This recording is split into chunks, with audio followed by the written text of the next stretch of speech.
had last year was like $36 million. Dax is $59 for next season. So they obviously have to get something done. Where does that stand? Yeah, it's not only that. 2025, if he were to walk away, he'd have like $30+ million in dead salary cap money. So this could honestly be a blank check situation in some regards. But they've talked a little bit, cursory talks to the NFL Combine, but I'm told that negotiations have not really intensified yet. That's not a concern. They got months to shake this out. The Cowboys are projecting that they're leaving all options open, including him playing his final year of his deal. I would be very surprised if they don't work something out. Well, it would be so prohibitive from a cap standpoint to allow him to play it out without them making any adjustments to it one way or the other. And so, RG3, I really liked the response you had to me when I asked you this morning. Well, you know, we had the thing with Micah Parsons' brother. We had the thing with CeeDee Lamb's mother. You're a quarterback. You've lived this experience of having to be the leader and all that sort of thing. What impact does that have on everything? What was your answer, RG3? Yeah, Greeny, my answer was if you pay a quarterback $60 million a year, he's willing to deal with anybody's mother or brother or any other family member. So I don't think Dak's really worried about that. He knows that as the quarterback of the Dallas Cowboys, that the scrutiny comes with it. I think Dak has proven that he can be the quarterback for the Cowboys to go win a Super Bowl. I think he played at an MVP level the majority of the year last year. So Dak Prescott isn't necessarily the issue. The issue is Jerry Jones and the culture that he has created there for the Dallas Cowboys. If you really think about this, that star on the helmet has become more notorious for getting guys into big broadcast positions post-playing career than it has for them to win a Super Bowl on the field in the last 25, 30 years.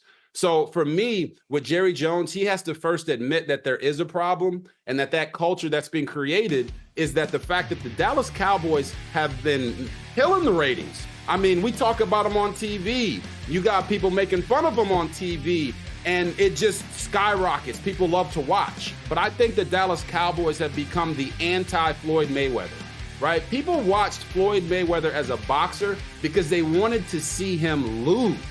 But Floyd never lost. And the Cowboys simply never win. They go into hibernation when it's time to be able to win when it matters in January, let alone get into February. They got to figure out a way to allow a coach to come in there. I know Mike McCarthy is going to be the coach this year, but I think a coach that can challenge Jerry Jones and make him uncomfortable is the only way that the Cowboys are going to get over that hump. Right now, they're too cuddly like teddy bears, especially when it comes to the line of scrimmage. That's really interesting thoughts all the way around. Harry, what do you think of the whole thing? Well, to piggyback off what RG3 just said, one of the greatest quotes that I got from my receiver coach, Sean Jefferson, when I was in Tennessee, you have to be comfortable with being uncomfortable. Comfortability drives complacency, and that's what we see from the Dallas Cowboys and their organization. And for Jerry Jones, he has to be better, right, as an owner, also as a GM, also not wanting to be in the light when it comes to everything with this organization, with this team. Now, does he have every right to? Yes, he does, because he's the owner.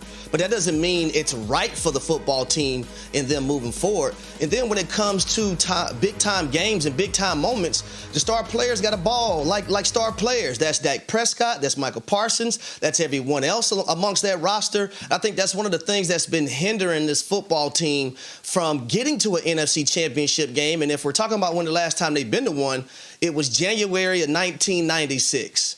Y'all, we had the Olympics in Atlanta that summer. So I was a kid. We literally had the Olympics. Harry, where were you? In Atlanta that summer. January of 1996. Where was Harry Douglas?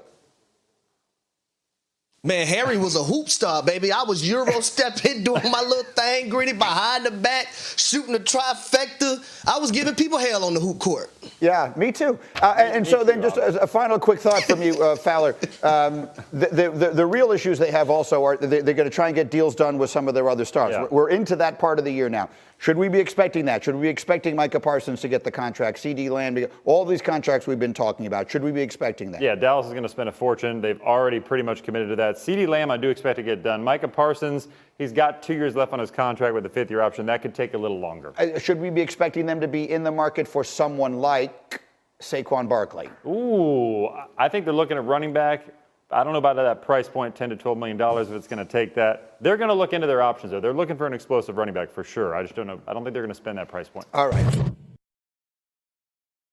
If the Bears have made up their minds they want to select Caleb Williams. Right. A decision he made this weekend at the Combine might actually be delaying a lot of things. Yeah, so teams are slow playing this. Interested in Justin Fields, yes, he's expected to have a market, but there was not a lot of buzz coming out of the NFL Combine because teams expect that the Bears are going to make that move for Caleb Williams or a quarterback at 1, so they know that they have to trade Fields, and so they're not jumping out of the market. Plus, Kirk Cousins is probably the biggest domino that has to fall right now.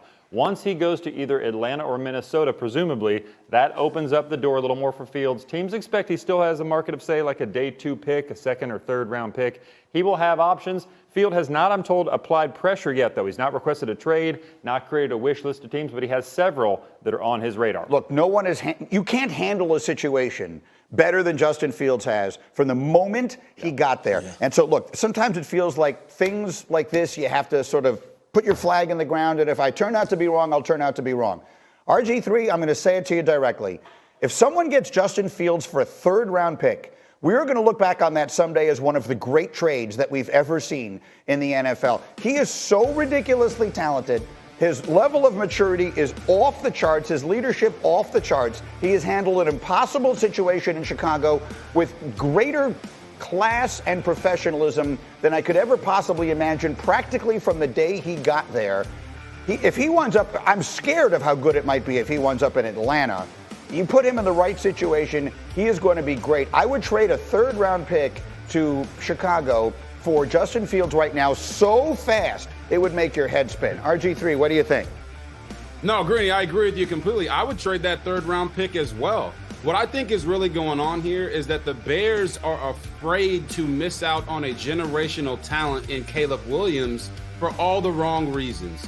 They've missed out on quarterbacks before, and I think they're thinking through this pick in a way of maybe we should make this pick so that they don't say we passed up on a generational talent.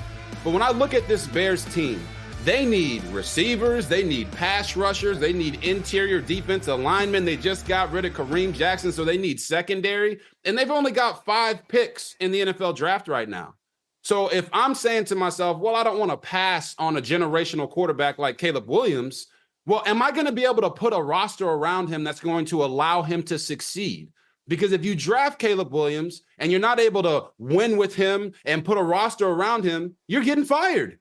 Well, if you pass on Caleb Williams and you don't put the roster around Justin Fields and build around him and be able to win this coming season, you're going to get fired.